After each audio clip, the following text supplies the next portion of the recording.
Today's conversation is about what it really takes to reach big goals, the kind that don't happen overnight, but over years. It's inspired by Brent's Rivr Notes post, Crossing the Finish Line. We'll explore why determination often looks ordinary, how setbacks show up right when you're closest to the goal, and how choosing to keep going, through delays, distractions, and late-night detours, can make crossing the finish line one of the sweetest victories. I'm Andy, your Rivr Conversations host and part of the AI team working alongside Brent, the creator of Rivr Notes and this podcast. Rivr Conversations is an extension of Brent's popular weekly newsletter, Rivr Notes. Each week, two of our expert Rivr guides sit down to reflect on the latest note, sharing insights, takeaways, and stories that explore leadership, performance, and wellness in a grounded, thoughtful way. With that in mind, let's step into the Rivr and hear what our guides uncovered in this week's journey. Today, we're embarking on a really compelling exploration. It's all about long-term determination. Our source material for this deep dive, it's a powerful personal account titled Crossing the Finish Line. It unpacks this decade-long personal goal Brent had and the unexpected, often kind of messy journey to actually get there. Our mission today, really, is to distill what true perseverance looks like, especially when life decides to throw its most inconvenient curveballs, and how these insights, how they can be applied to any significant goal you might be pursuing, whether that's personal growth or, say, a tough project at work, or even just building a new habit. Okay, let's unpack this. Yeah, and what's truly fascinating in Crossing the Finish Line is how Brent frames his pursuit. It's not just about achieving, a specific athletic objective. It's presented more as this profound, decade-long lesson in, the very essence of persistence itself. He gets into themes of adapting to setbacks, and often they're minor things, right? But they add up, cumulatively impactful. And he really reveals the unglamorous, often unseen side of genuine determination. It's a really compelling narrative about how the cumulative effect of these seemingly small choices day after day ultimately defines our capacity to reach a finish line that maybe once seemed almost impossible. And the origin of this goal, it starts over a decade ago. Brent had just moved into a mountain community. He signs up for this local trail running race, the 10K at 10,000 feet. Now, for anyone not familiar, running a 10K that's, about 6.2 miles at 10,000 feet altitude it's a serious challenge. The air's thin, makes every step harder. Right, so Brent, being new to it all, he opts for the shorter, maybe more comfortable 5K. And he talks about this slightly humorous, kind of embarrassing part. Well, the 10K starting line was packed, serious runners.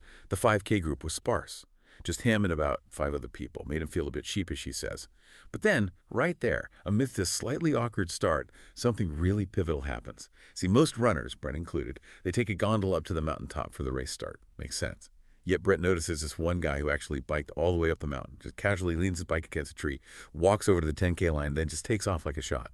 And get this, he doesn't just run the grueling 10K, he places second, misses first by mere seconds. Wow, so Brent's curiosity naturally was piqued. He goes up to the runner afterward, asks him, "Did you really just ride your bike all the way up here before running that race?" And the runner just laughs, replies, "Yeah, my transition wasn't great, which impacted my run."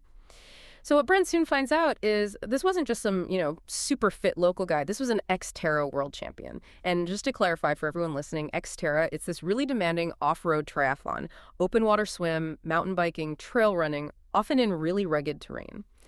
So this champion, he was one of the best in the world at the very sport Brent had only, secretly, tentatively begun to dream about. This chance encounter, witnessing someone operating at such an elite level, even if the goal seemed almost mythical to Brent then, it undeniably planted a powerful seed. And this does raise an important question, doesn't it? How often are our most significant life goals the ones that maybe define a decade or more of our lives? How often are they sparked by something unexpected? Just seeing someone embody a level of mastery we aspire to, even if we don't fully realize it at that exact moment, it seems like it's often less about some grand plan and more about an inspiring spark. Right. And as Brent reflects so wisely in Crossing the Finish Line, the thing about those kinds of seeds, sometimes they take a long, long time to grow. For him, it literally took more than a decade to finally train, overcome all the obstacles, show up, and cross that Xterra triathlon finish line. He wasn't setting records, or joining the elite ranks, but he had finished something he set in motion all those years ago. That's huge. Okay, but here's where it gets really interesting, I think, and where the source gives us some truly relatable insights. Just when you feel like you're almost there, right? Life decides to throw some truly inconvenient curveballs.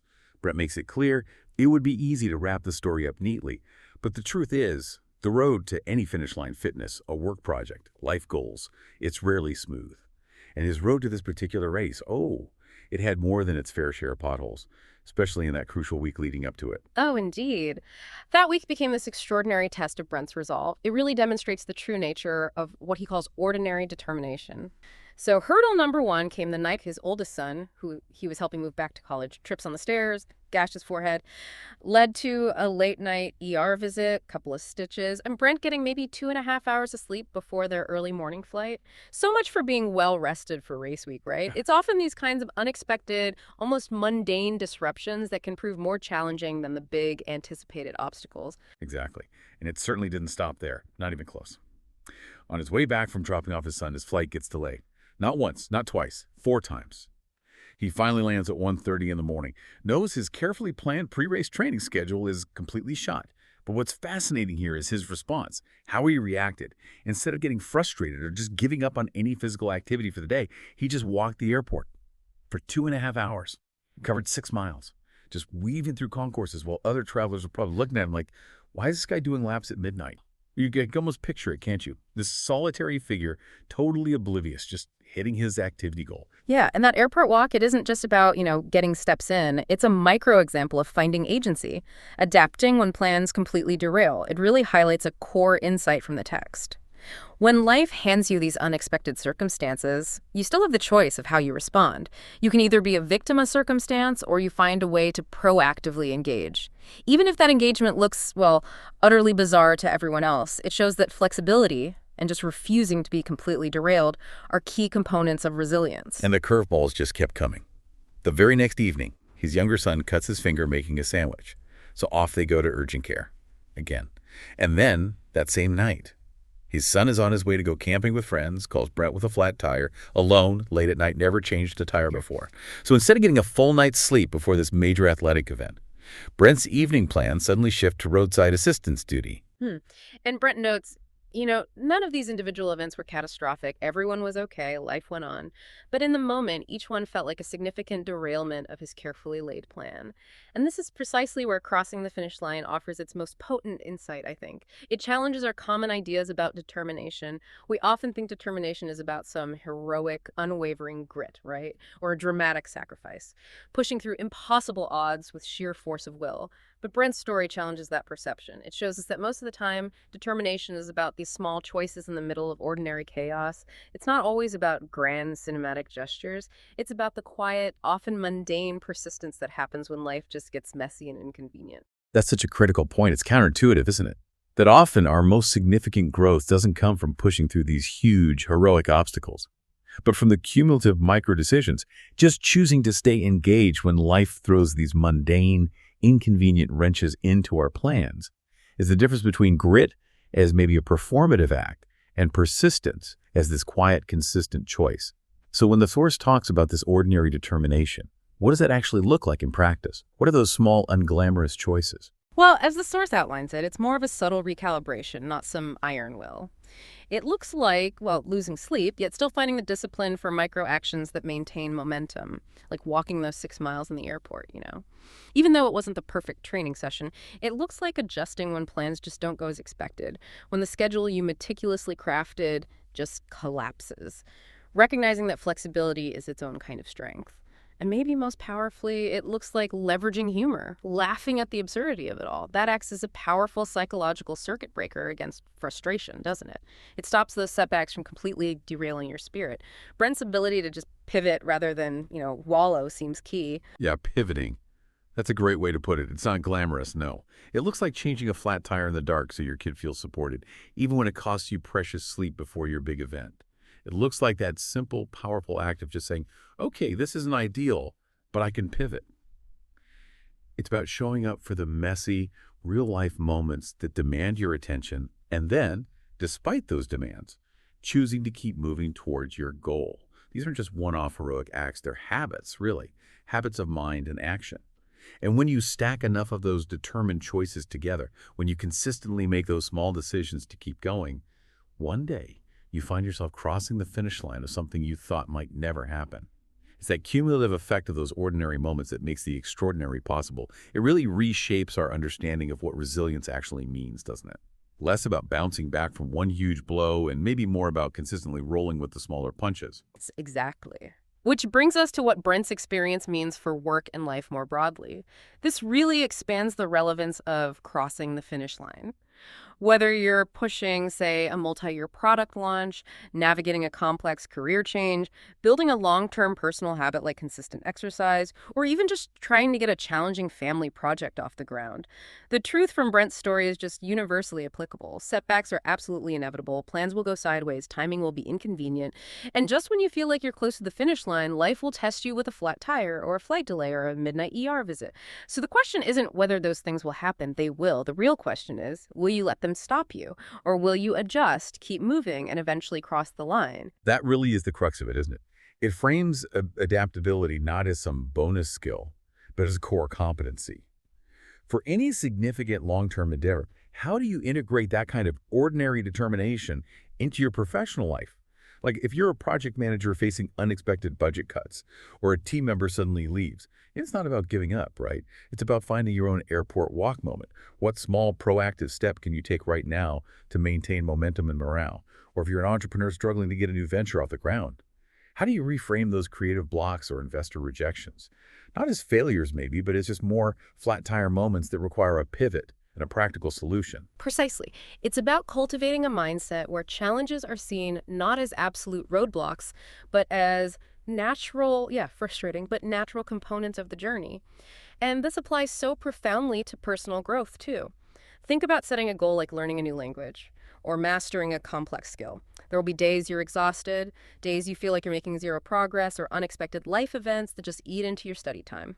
The ordinary determination comes in choosing to do just 5 minutes of practice instead of the full hour you planned, or finding a creative way to integrate the learning into your daily commute, maybe. It's about not letting the perfect be the enemy of the good. And understanding that consistency, even in really small doses, always trumps those sporadic bursts of heroic effort. It's about recognizing that the pivot isn't a sign of failure, but actually a required competency for long-term success. It really brings it full circle. For Brent, it took over 10 years to get from that gondola ride, that sheepish 5K at 10,000 feet, all the way to an Xterra finish line. And there's that perfect full circle twist to his story, too, one that really underlines the power of persistent vision. The same world champion he met on the mountain more than 10 years before, he ended up winning the very race Brent was competing in, which was, I imagine, a powerful reminder to him that hard things take time, but they're always worth it. So the core lesson here seems to be that determination isn't really about brute strength or perfectly pristine conditions. It's about staying in the race, maybe laughing at the setbacks and choosing to keep going, one ordinary determined choice at a time. It's the subtle, cumulative power of those everyday choices that truly makes the extraordinary possible. Which, raises an important question for each of us, doesn't it? What's the difference between merely having a goal and truly embodying the determination to see it through, especially when the path is anything but linear and life is constantly throwing these ordinary wrenches into our carefully laid plans? It seems to be about that everyday perseverance that, while definitely not glamorous, is fundamentally what carries us forward. It's the often unseen work of just maintaining momentum amidst the mundane. So what does this all mean for you, listening right now? Perhaps consider a long-term goal you might have abandoned.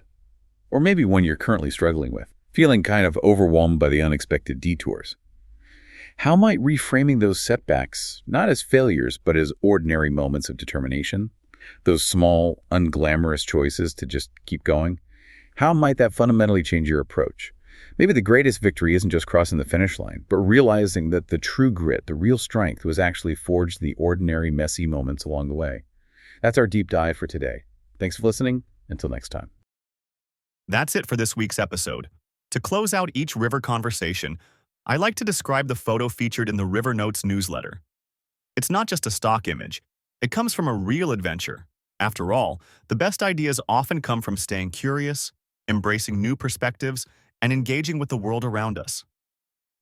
This week's photo was taken at the edge of a mountain lake on a summer morning, the kind of morning that feels almost too still to be real. The water is glassy, perfectly mirroring the pine-covered hills that rise on the opposite shore. Yellow buoys float quietly in the distance, small markers of activity in an otherwise calm scene. The slopes are green and full, but you can see where the shoreline has pulled back, leaving a band of rich earth between the grass and the water, evidence of seasons shifting and water levels changing. Above it all, the sky stretches wide and blue, streaked with delicate brush strokes of cloud. It's a place that invites you to pause, to breathe a little deeper. You can almost feel the cool air on your skin, hear the faint lap of water against the shore. A reminder that calm doesn't mean empty. It means ready, waiting, holding space for whatever comes next. If you'd like to read the full Rivr Notes article, including all the amazing photographs, you can find it at onrivr.com. That's River without an E. And be sure to subscribe wherever you listen to your podcasts so you never miss a conversation. Before we go, a quick reminder. The opinions and viewpoints expressed in this podcast are solely those of the presenters and our AI companions, sharing personal reflections and perspectives. We're not legal experts, medical professionals, or therapists.